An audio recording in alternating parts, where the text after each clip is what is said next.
யார் இந்த ம். சாருன்னு இந்த அண்ணா யூனிவர்சிட்டி ஆ, விவகாரத்துக்கு கொண்டு வந்தாங்க. ஆமா, ஆமா. சோ அந்த வார்த்தை உண்மையாவே அவங்களுக்கு ரொம்ப பாதிப்பு எவ்வளவு ஏற்படுத்திருக்கு. நாள் பாதிப்பை ஏற்படுத்துகுதுன்னு இப்பதான் தெரியுது. இந்த எக்ஸ் வலைதளத்துல இந்த பொள்ளாச்சி மேட்டர்ல அவரு அந்த சார லிங்க் பண்றாருன்னா, அப்ப எந்த அளவுக்கு முதலமைச்சர் அந்த வார்த்தையால பாதிக்கப்பட்டிருக்காரு. ம். அப்ப அதுக்கு நடவடிக்கை எடுத்திருக்கலாம்ல. இல்ல அது ஒரு ஒரு பொய்யான ஒரு புரபகண்டான்ற மாரி அதை வந்து சொல்லி இதோடு ஒப்பிட்டு பேசுகிறாரோ ஒருவேளை. இப்போ 2 விஷயம் எடுத்துக்கோங்க. அது பொய்யான புரபகண்டானா அந்த பொய் சொன்னது யாரு? ம். பாதிக்கப்பட்ட அண்ணா பல்கலைக்கழக மாணவி. அந்த மாணவி பொய் சொன்னாங்கன்னு சொல்லுவாரா? அந்த மாணவி சொன்ன வார்த்தை என் எதிர தான் பேசினாரு. இப்போ அவ்வளோ க்ளோஸ்ல பேசும்போது அந்த ஃபோன்ல பேசுற வார்த்தை கேட்கும். எதிர இருக்கிறவரு கேட்கும். கேட்குமா இல்லையா? அப்போ ஃபோன்ல பேசினார் ஒரு சாருன்றவர்கிட்ட அந்த ஞானசேகரன் பேசினான். ம். அப்படின்னு தானே வருது.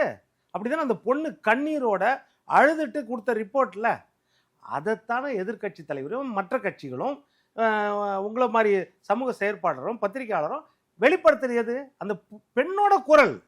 அது உண்மையா என்னன்னு நீங்க ஆராய்ஞ்சு சொல்லுங்க.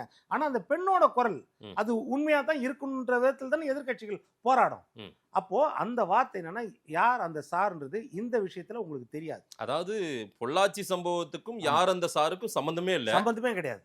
அப்போ யார் அந்த சார்ன்றது அந்த அண்ணா பல்கலைக்கழக மாணவி பாலியல் வழக்குல அந்த ஞானசேகரன் தொடர்புடையது.